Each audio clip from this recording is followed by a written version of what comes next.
You are listening to Eastman's Flycast, an adventure fly fishing specific podcast covering travel, tactics, and next level insight. Now your host, Brian Barney.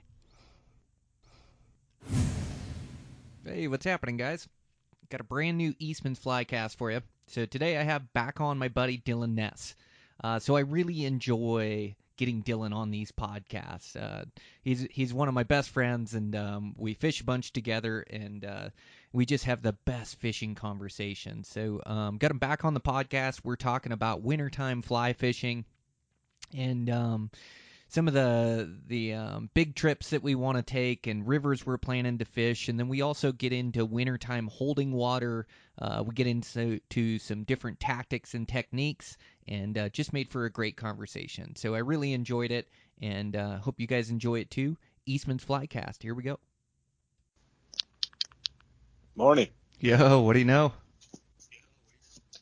Not a whole lot. Just I pushed my snooze button a few too many times. You're tired this morning, huh? Yeah. I was a little poop this morning. Yeah, I know how that goes. Those early morning calls. You've probably been working hard to get everything taken care of with the business, huh? Yep.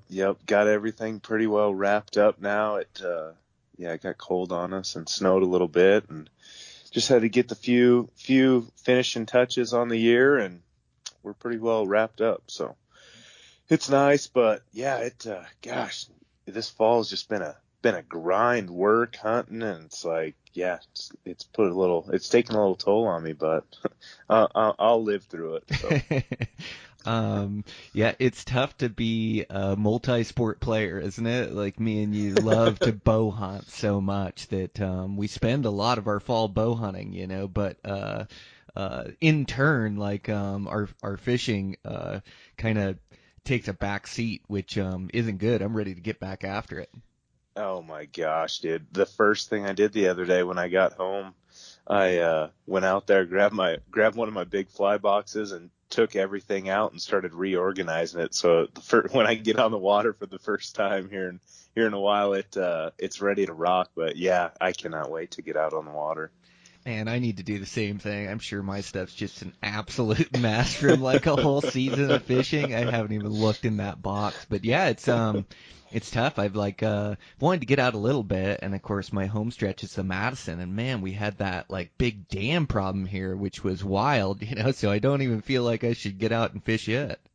Yeah, now that was wild. Holy smokes. And they finally got it all figured out and dialed in, didn't they? Yeah, they did get it fixed. So yeah, they had like a gate malfunction with that dam, and so the river instantly dropped to like below 500 CFS, which is really dangerous. And it was like right during the brown spawn too, and so a lot of the reds and the gravel that these browns spawn in like dried up, and it was crazy. It trapped a bunch of fish in back channels and things where they didn't have like an entrance or an exit, and so there was a bunch of guys that chipped in. I think the one morning there at Madison Foods, everybody met and to go save fish, to bring a net and a bucket and get them out of these channels and back into the main river. And I think there was like over 100 guys. Holy smokes. Yeah, that's so scary. It's one of those deals on any river, but on a blue ribbon trout stream like the Madison, to have something like that go down, it's like, yeah, when I first read that, I was like, oh my gosh, but pretty cool that everybody rallied like that to go out and do what they can to help preserve or to mitigate the damage, Yeah, absolutely. Yeah.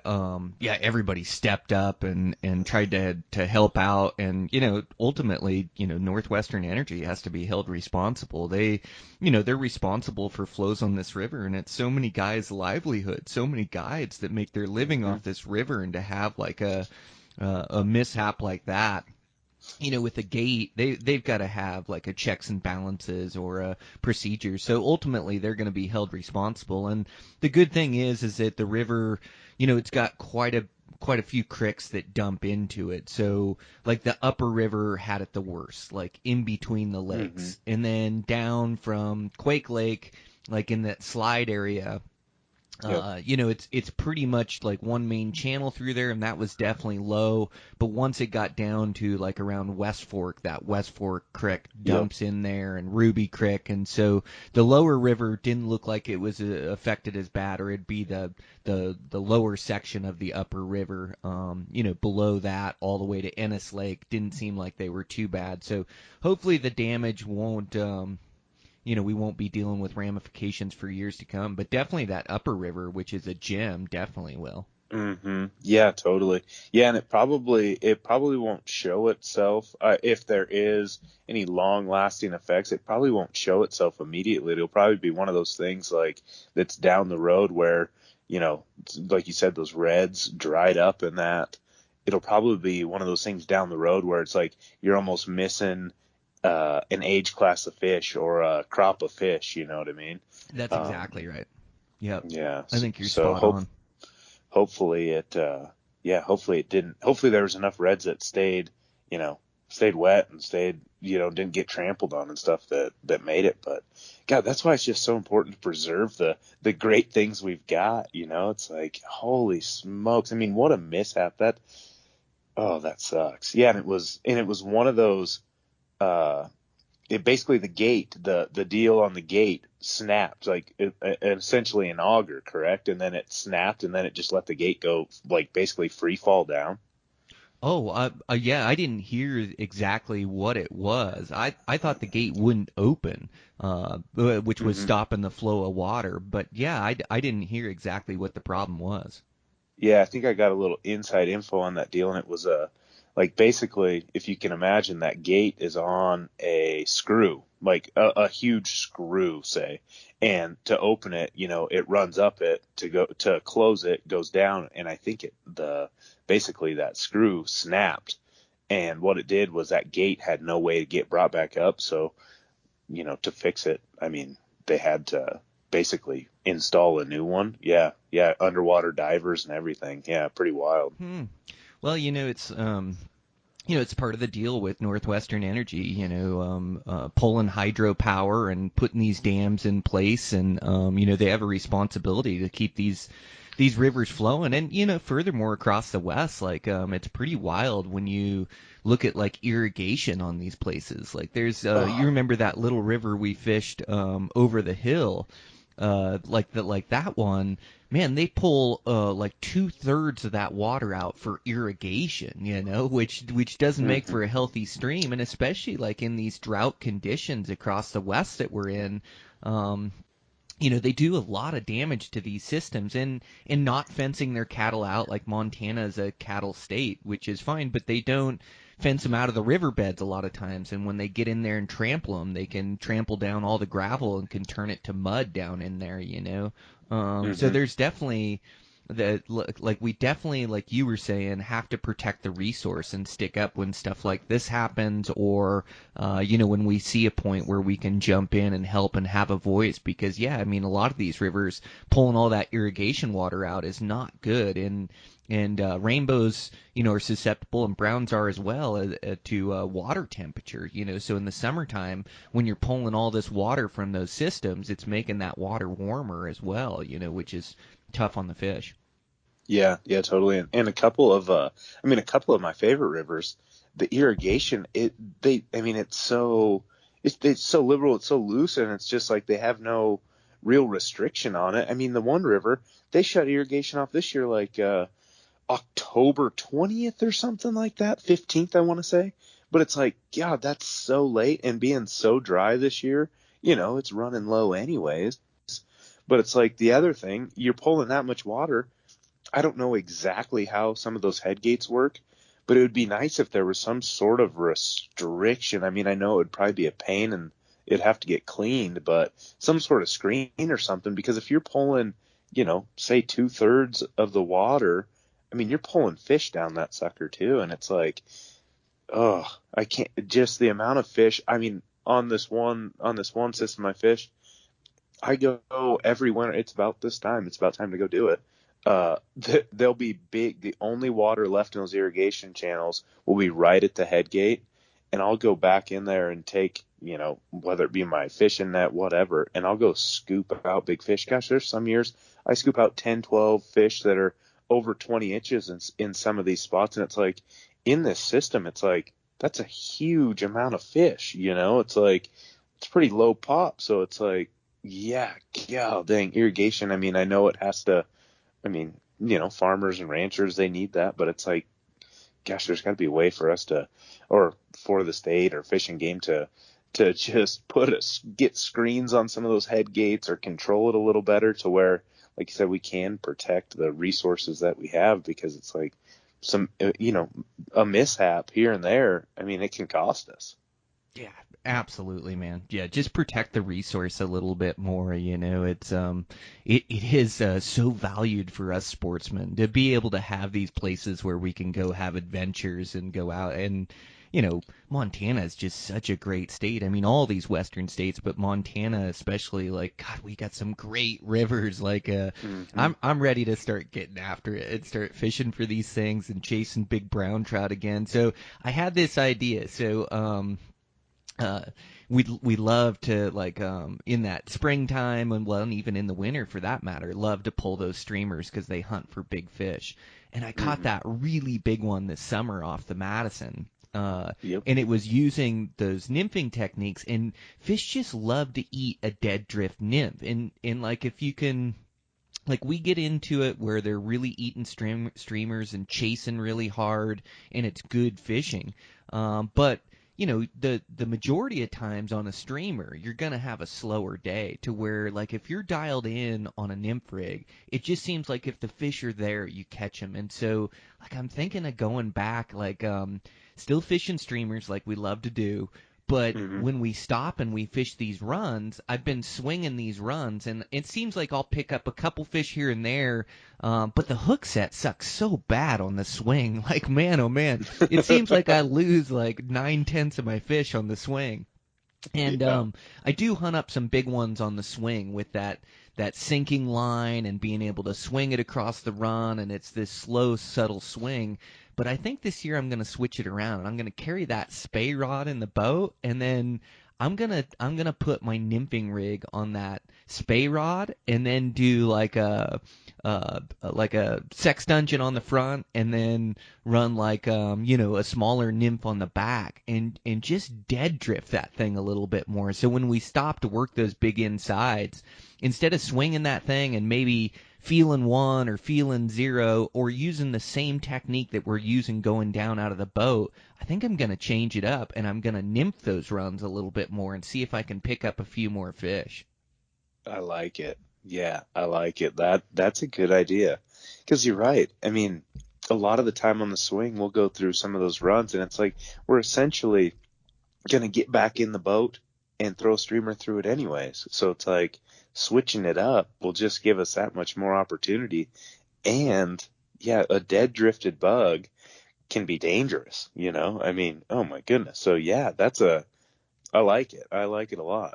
Well, and you saw, like, last year, like, there's instances that we get into where you just can't get them to eat the streamer. They're not on the chase or not after it, but they will eat that dead drift nymph. And like we saw in the Madison last year, like, it was on fire for nymphs. We couldn't hardly get one on the streamer. I think maybe you picked up a nice brown in the head end of one of those holes or something like that. But for the most part, it was nymphing, and that spay rod nymphing, like, I know for steelhead, is just absolutely deadly. And nobody's nymphing a spay rod around here, but you got 12.5 foot of leverage. You can just make bigger drifts and cover more water and cast further. And so just highly effective with that thing. And so, like, if I tie a nymph rig on that, and then just using like those big bugs out front, like a streamer out front, dead drifted or whatever, I'm still hunting for big fish, but I'm giving them that dead drift presentation, and I'm also, like, getting down, really covering the bottom where they're at, and I just think I'm gonna be able to pick up a few more big fish. And I think when they eat it, I'll be able to get to them and really get a good hook set in them where I can fight them and play them off that spay rod, and it's just like, it's just like I fish steelhead. Like, we swing for steelhead, and I love swinging up a steelhead. But honestly, like, it's probably one steelhead to every 9 I get nymphing. It's like Yeah, nymphing is yeah. just far more effective. And it's like I love to swing them up. Don't get me wrong; it's a great way to catch them. But a lot of times, what we'll do if there's 2 guys is one guy will swing through the hole, and then the other guy will nymph through the hole behind him. So the swing guy gets first presentation, but more times than not, that nymph guy will pick one up off his heels. Huh. No, that's so sweet. And that's yeah, it'll be just so effective. You will cover so much more water and really get a feel for how things are going too, you know. Uh, and like a lot of the time when you and I get out to fish, it's cold weather months, you know. I mean, now till, middle of spring, it starts to warm up a little bit, in April and that, just depending on the year. But I mean, a dead drifted streamer with a nymph trailing, it's like in cold weather months when they're maybe a little more lethargic. I mean, that could be the new ticket. Yeah, I think so too. Well, and having that when you have your spey rod set up for swinging, and then you've got your single rod set up for stripping nymphs, like you're just almost better off to just fish it with your single hand rod if you want to fish streamers through there. Like the swinging, it gives you a little bit more length on your drift, and then you can swing it through the run, but it doesn't give you like another advantage for looking for those fish. So just something I'm going to try that I've been thinking about here lately. But man, we got to get out on some adventures. Oh man, yeah, do we ever? It's coming up. I think here maybe at the end of next week or gosh, yeah, 'cause when's Christmas? Yeah, maybe end of next week. I've been checking the weather on some spots. We might just have to get out and send it for the first rip. Uh, yeah, I think it could be really good. And I just love these cold weather months when your eyelets freeze up just a little bit and less guys are on the water, and it's like it's our time. It's the off season time. It's time to go get them. Oh, I love it. Now through spring. And summer's fun. Me and you just get so busy with work and things. And then, the pressure gets on the rivers, and we still get some good days. Like, God, that day we had on the big hole last year was sure fun on dry flies. And we sure have some good days. But yeah, well, I can't, I'm actually leaving for the Bahamas on Oh, Saturday. that's right. Yeah, Oh, that's super right. You stoked. got your Oh yeah, with the family, and you're gonna do some bonefish, and that'll be unreal. Yeah, I'm all set up. I've got all my license rod set up for fishing bonefish. So yeah, I'd go walk those beaches in the morning and try to play some tides. And yeah, we've got a great house on the water. And yeah, hang out with the girls, like I say, let them sleep in the morning, and I'll go out for 2, 3, 4 hours and see how far I could walk, how many beaches I can walk, and go chase those things around for a week. And then yeah, it'd just be good to get out for a family vacation too. But yeah, something totally different in the sun, trying to catch some bonefish. So I'm hoping it's like a scouting mission and something we can go back to and take our families and team up on some of these things. Oh, that would be wicked. Yeah, that's one thing that I need to get.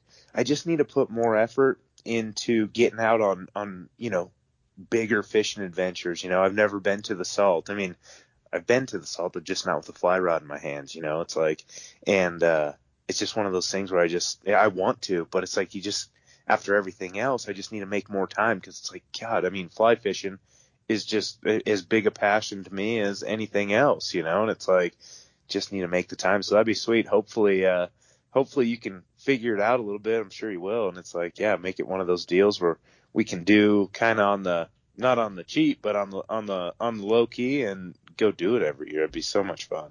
Well, yeah, it would be on the cheap, just not paying any guides or anything, and the do-it-yourself figuring it out. I'd rather catch less and do it, on my own. And it's nice that we have access to those beaches and things, and vacation houses. And girls always like the tropics, so like it'd be perfect for us. But yeah, we need to go on some of these big adventures. Steve, that I had on the podcast, it was telling me about Bolivia down there. He gave me the invite to go to. Oh. Like, I just need to pull the trigger on it. It's like it happens in August. It's just it's more money than I'm used to spending, but sometimes for a super adventure it'd be worth it. So I need to get back with him and let him know yay or nay, but that, and then I like the ones that we can do ourselves. Like, God dang it, man, we got to get to New Zealand, me and you. Like, I haven't looked at the borders here lately. We've been invested in hunting season, just finishing up. But man, we got to make a trip to New Zealand, and it happens like in the spring. It's good fishing out there, and do a little combo trip where we do some bow hunting and some fishing out there. But man, we got to make that happen, and it is on the cheap. It's like if I can do these trips for $1,000 to $3,000 for me, that's worth it. Or I can budget for that. Oh yeah. Like once it gets up into the 10 or whatever, like that's getting pretty steep for my tax bracket to scratch that check responsibly. But I love the same thing with bow hunting. We're always looking for these adventures that we can do ourselves for under $1,000, and same thing with fishing. But New Zealand is definitely so high on my list. I gotta get out there with you. We gotta go chase some of those trophy browns, because I love fishing these different species and things, but really me and you love to chase giant brown trout, and that's the best place in the world to go do it. Oh my gosh, yeah. We have to go do it. I started watching that new series you told me about. Yes, Gin Clear Oh. Media. What's that called, that series? Oh my God, I'd have to pull it up. Yeah, it's like Gin Clear Media. Like if you search that, you'll find it, and it's season 4, and then there's 8 episodes. So you've been watching it, right? Oh, dude, I finished it. Yeah. Oh my Lord, those dudes just get them. And not only the brown trout, those rainbows they catch on the first or second episode. It's like, oh what? This is a nice one, mate. 22 pounds. Oh my God. That's just giant. Yeah. Oh, did you see the episode with Mike Kirkpatrick? I don't know, 6 or 7 or whatever. He's on a couple of them, but man, some of the browns that he got, the backs on those things. I have never seen a brown that looked like that. Oh my God. No, yeah, and those are the ones that's the mystical fish that we chase at home that you just rarely ever get a see, touch, or and it's those guys just get them on the regular. It's and I'm sure there's more to it. I mean, those guys are just so dialed, but it's yeah, I would absolutely kill to go do that. Yeah. Oh, dude, we're going to go do it. But yeah, I mean, browns is what we love to do, and it's what's right around us. And we had a great season last year. Man, we see a lot of big fish. And I know, you always want a bigger one. We're always chasing big fish. That's kind of what drives me and you, but it isn't. It's the experience. It's getting out on the water. It's chasing them, and, the majority of days, or a lot of those days, we don't touch a big fish, but we still have fun. But it is what drives me and you, and we saw, I mean, I don't know how many fish over 20, probably 100 of them or more, and then, those fish over 22, 23, 24, that's kind of that's where they're big for us, and gosh, we saw quite a few of those fish, and then, It seems like we don't see many, to get over that 25 takes a special fish, but they are around here, and we just keep dialing in our tactics and our adventures to go target and chase those fish. Man, we're going to see some more of them. I've been watching, I had, I think it's Brian Glass. I had him on the podcast, Trout Trap. Yeah. They fish that White River. And you see a lot of the fish that they catch are just like those 20 inchers, but eventually they run into one of those ones that's 25 to 32 or 27 to 32 inches. But do you notice they do not catch those in the daylight ever? They're all in the dark. All in the dark, yeah. All their pictures of big fish are in the dark. And it's maybe that's one thing that we're missing just a little bit, Maybe we've got to venture out when the sun goes down and just see what's lurking, because a lot of, I mean, those guys are, talk about dialed, but it's there's got to be something to it, Yeah, I think so too. We definitely do good in our off-season fishing, and we need to go chase it. We saw some big fish last year, and so all these systems that we love, new systems, we just got to get out and try to meet up about every weekend or whatever if we can, at least for a day of fishing, if not a weekend or a 3-day trip, and target these fish. But you're right, I would like to target more at night. They say they don't use headlamps. They try to fish in the dark. I'm pretty dialed, like camera and flash and things of that nature. I mean, first we got to catch a big one, first we got to learn how to do it. But Yeah. yeah, I think maybe we should like look at fishing at night a little bit. And I know they're using a lot of mouse patterns, and seeing them come up, which would be like a good summertime tactic. But I wonder if even like when we go on some of these camping trips, and we're more cold weather, but it's still, that water's going to be warm when it first gets dark and low light, and we catch a lot of fish right on that last light.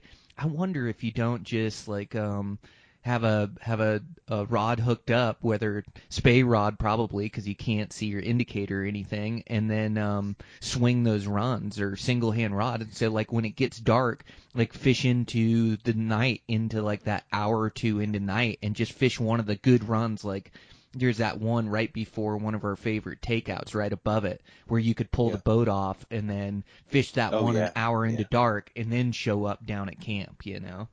Yep. Yeah. No, that would be a good one too, because that there's a bunch of good deep water, like deep holding water on the back side of that thing that they could lurk up into, and then it's kind of a flat.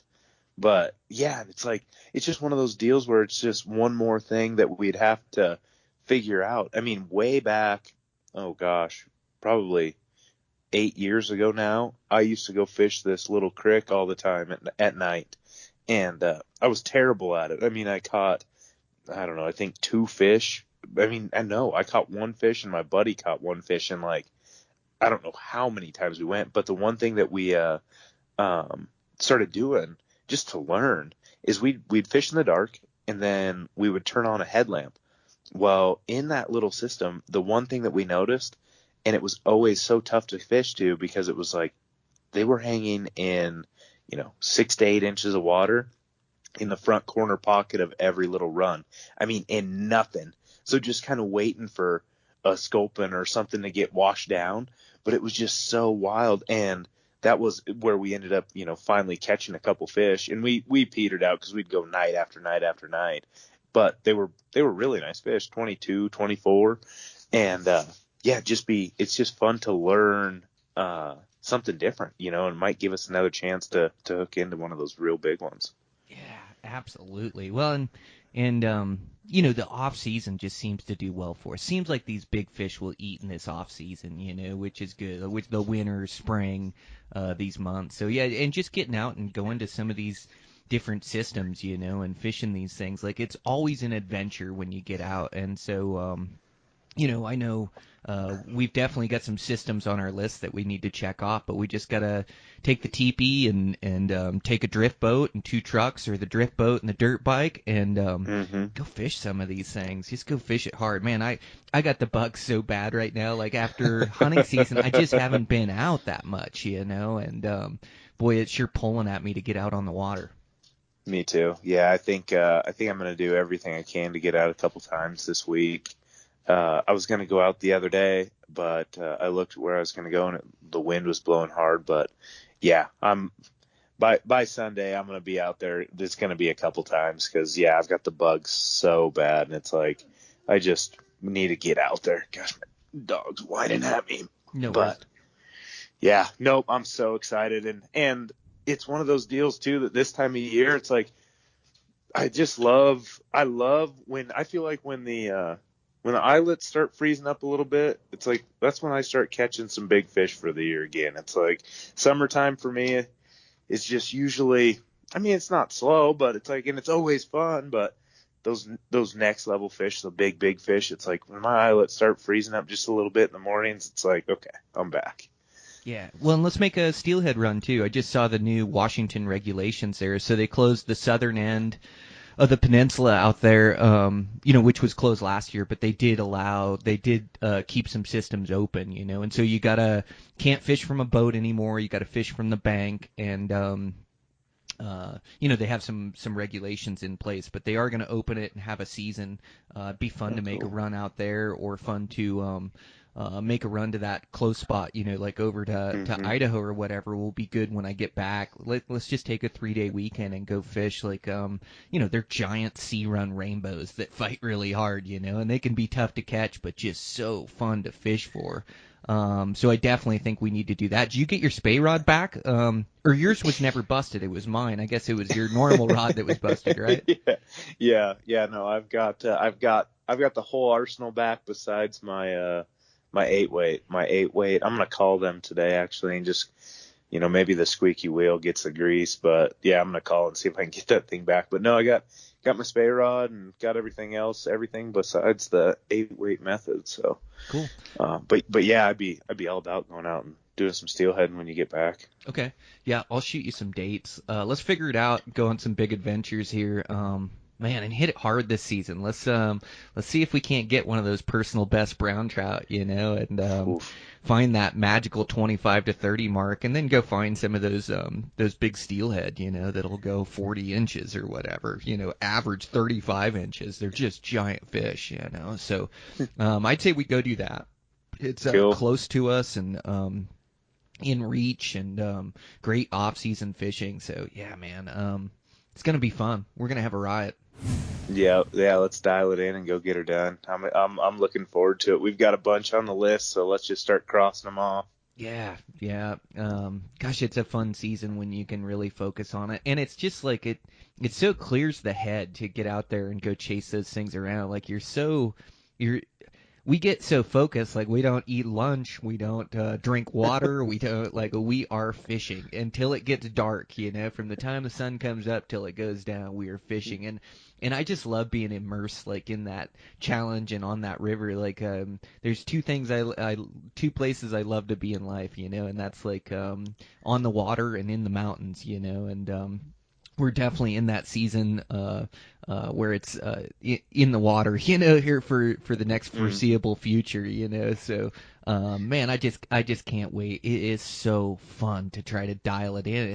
It's tough and challenging, and I think that's why we love it. Like it challenges your critical thinking. Like you're always having to adapt and evolve to the conditions you're seeing, what the fish are eating, and you just got to put in your time too. You got to grind. Like it's tough. But boy, when you can see the payoff of one of those magic days where they really eat it. So like one of those magic days, I'm not sure how many days we have to put in to see one of those. Sometimes it can be 3 days in a row, or some days it can be 1 out of 5 days or even 1 out of 10 days, but if you keep going and keep putting in the time, eventually like everything aligns and you see one of those magic days where they're really keyed into the bugs you're fishing or the tactics you're using, or even vice versa. You get keyed into what the fish are eating and fishing for them with the right tactics, and the right bugs and things. But man, when they're eating it and it's on fire like that, there is just nothing funner. And I think me and you like both chase that high of that great fishing, and it's out there for us. Like there's so many great places and so many undiscovered places out west here. Like, we talk about these big trips in New Zealand and steelheading, and we definitely want to do those, but really we're so fortunate what's right in our backyard. There's just amazing fishing around and amazing places to be discovered. There's so much water around here, and even me and you that have been fishing for a lifetime, there's still a bunch of places I haven't been that I want to go, a bunch of drifts that I haven't done, and a bunch of big fish hiding in big holes that I haven't caught, and so like just keep chasing that high, which is really fun, man. It makes me feel alive. Oh, me too. Yeah, and it's just one of those deals too. When you're on the water, it's like you're not thinking of anything else other than just how to get them. It's like you're always analyzing. You're always thinking, just hey, do I hit this water from a little bit different angle? Do I switch out my butt? It's like you're just so immersed, and that's what I love about it. And that's what I'm most excited about. Like my first day back, because it's almost like you're the new kid on the block again. And I mean, not really, but it's like you just got to dial it back in, one day at a time. And it's like eventually, like you said, you just find that day that is the payoff. And there's not much better than that. It's like when you're in them and you're so in tuned and tapped in with, what's going on the system. And there's just, oh yeah, those are the days we live for sure.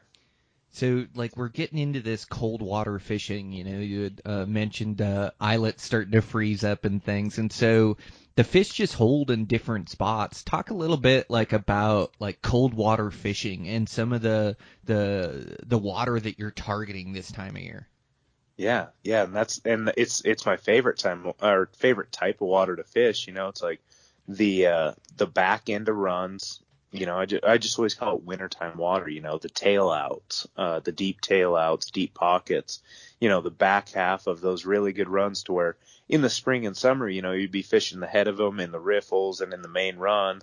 But here in the wintertime, as the water starts to cool down, those fish can't be using as much energy up in that quicker moving riffly water, and it's like they soak back into those tail outs. And I mean, it's my favorite water to fish, whether it be, I mean, mainly with streamers, but I mean, if you get into a good midge hatch or anything like that, or BW, I mean, it's just, that flat, choppy, maybe, not even choppy. I mean, sometimes it just depends on the system, but that flat deep water, where a fish can really hang out and do its hunt, use the least amount of energy to go get its food. That's where I always find them here in the wintertime. A lot of I'll find them every once in a while on a big slack edge. An inside bend. Inside bends are great.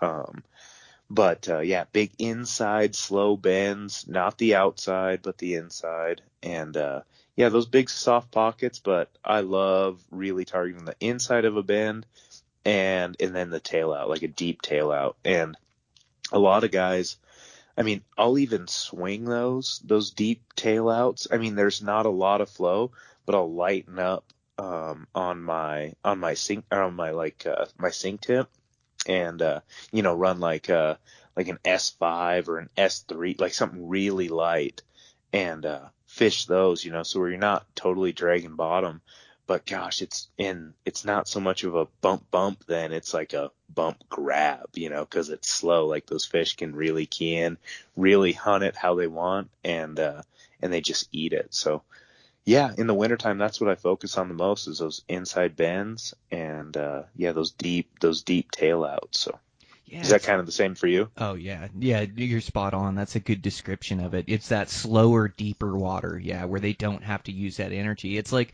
they move out of like the small spots, like the small little like edge bank lines, or where there's a little stop in the current. They really want those bigger, deeper holes, and so you're right, that tail out where it moves slower, or those inside bends, that's a break from the current and slower and deeper on those insides, instead of being on the heavy water side, where you have a lot of current that's going through, which creates little pockets on the edge where in the summertime you'd pull them out of there because they slide into those spots. But in the wintertime, they just don't seem to be holding in those quicker, heavy water spots. They want to be in the slower, less current, like you say, conserve energy. And you really have to dial in to the locations where these trout are hanging. And so, like I'd say in the wintertime, we're really searching out this the tail outs, and a lot of times we're even recycling it in the boat, where we'll float down in the boat and fish through that tail out, and then we'll go to the edge and drag the boat back up and float it again, or getting out, swinging the tail out like you're talking about, swinging a big bug through there. And really, this is where I'm going to use some of those nymphing techniques too. Is I nymph a bunch and I love nymphing, and those tail outs are great, and fish love to eat it on the dead drift in the winter. And so really targeting these tail outs and nymphing out these tail outs a little bit to see if I can pick up another big fish, and the deal with nymphing is like just those good lead bugs. Like I love fishing a big rubber legs, and then fishing a smaller bug behind it, and whether a smaller pheasant tail, or a soft hackle, or whatever it is with that trail bug. But that lead bug seems to hunt, and especially when it's a big bug and a big meal, it seems like those trout are more apt to take that thing. Yeah, I love fishing a big rubber legs, a big girdle bug or something in the wintertime too. I just call it a cheese, it's a cheeseburger for them in the wintertime in those spots. It's just like big, juicy, I mean, easy to eat. It's like, yeah, that's the stuff. But No, and it's one of those deals too in the winter, or in just cold weather months in general. It's like when you start to key in on where the fish are actually hanging, and it's not everywhere in those tailouts either. There's a lot of spots where it's like the certain bucket in that tailout or a certain little seam line, like maybe there's just a little tiny seam line in that tailout, but it's like you can start to really see it. And it's like when you're totally keyed in, and it's hard to explain, but it's like it's one of those deals where it's like your eyes just go to it. You want to fish everything around it because there will be fish holding in the water around it, but it's like the biggest fish, the best concentration of fish will just be in that one section. I know, like when you talk about recycling it, it's like when we recycled that one run last winter, when we were just, I mean, I think we recycled it 10 times, and it's like we would pick fish up all throughout, but it was like when we got down into just the spot, it was like every time. I mean, it was just like where they liked to hang in that thing. And it's like, we could see it from my way. Yeah, we fished all the water to it, but it's like at the one spot, it's like they just were there every single time. And it's just like, so it's like getting tuned in and keyed in and then transpose that into the next run. It's like find that spot in the next run and in the next tail out. And it's like, that's how you have those magical days. It's like, it's not always just by chance. It's definitely by keying in and paying attention to where you're getting them. That's the biggest thing. I mean, it's just like, like our hunting and everything else. It's like, you got to pay attention to where those fish are like to hang in those tailouts and in those insides. And it's like, that just leads to more and more fish.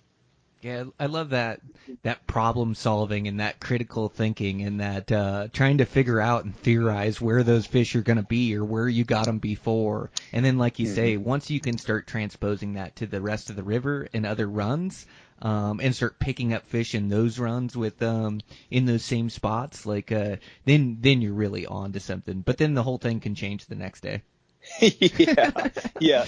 No river is the same. No river is the same day after day. It's same system, same everything, but something there. It always seems like something changes, and that's one of the things that I always remember is like, today's a new day, and yes, I'll take the information I learned from yesterday, but it's like you just can't get stuck in a rut and keep, you'll just be to a fault, and it's like you've got to just treat the river as a new river every day, and use what you learned, because you'll probably pick them up, but it's like I've been on systems day after day after day after day, and it changes a little bit. I mean, like say this spring, you and I, when you and Trev went, the first 2 days were killer, but then that third day they changed up. It's like they changed water. It warmed up a little bit, and they changed water, and it's like we were sticking to what we'd been doing. And it was a little bit slow in the beginning. We're like, well, maybe the water temp, I think we checked the water temp. Oh yeah, it's clicked up a few degrees. And then sure enough, then we started finding them in the more so the riffle than the tail out. So it's like, you just kind of got to roll with the punches and always be thinking, always trying to be figuring it out, and it'll pay off. Yeah, that's exactly right. Well, we got a bunch of big adventures and some new things for the podcast too. I'm gonna bring Dillon on, and we're gonna co-host this thing for most episodes. I'm still gonna have guests on. It just seems like lately it's been so tough to get things lined up and to I don't know. I just I think this will be really fun. I think me and you love to fish together, and you're so knowledgeable and passionate about it that, like, I'd say we just jump on and have these conversations. And I also, like, I want to do these on our fishing trips as well. And so when we go on these big trips, to be able to talk about it in the moment on that day when we're so excited about it and we've dialed it in or figured it out on that system and what's working for us, to be able to share that in real time, I think is really valuable. And so you're definitely one of my best friends out there, and like I appreciate you coming on and be willing to. But man, this is it's going to be fun for the podcast to be able to jump on and have this rapport and have such a good buddy that I get on with and chat. So I'm super excited for what the future will hold, and yeah, we'll just crank some of these out, and the next one, hopefully we do a live podcast where we're on the river. I think it'll be really fun. Yep. As soon as you get back, let's do it. Yeah, let's go dial one in and just send it. So no, dude, I appreciate it. That it's going to be a lot of fun. So appreciate the opportunity. And I think it'll not only lead to a lot of good information and stuff, but it's just like real time, and you and I can just do our thing. So I'm super stoked on it. Cool. Well, all right. Thanks, buddy. Get after him this week, and I'm going to go catch some bonefish, and I'll check in with you soon. Hopefully you get a picture from me with a big 7-pound bone. Oh, gosh. Yeah, right on. That sounds good. Okay, cool. Later. All right, guys. Thanks for listening in. Thanks for the continued support. Gosh, I know I've been missing in action here. Just got super busy here with hunting season and construction and everything that I do. So didn't mean to leave you guys hanging. I'll make sure to be getting episodes out every 2 weeks, and got some good ones coming up. And be talking fishing and gonna do some on the river stuff or on these fishing trip stuff. Just with that information, so in the forefront of my mind or in the present moment. I think it makes for really good podcasts with really good information that way. So super excited to see what the future holds, and I just appreciate you guys and the continued support of the podcast, and we'll try to keep this thing rolling. So thanks, guys. We'll check in with you here in a couple weeks.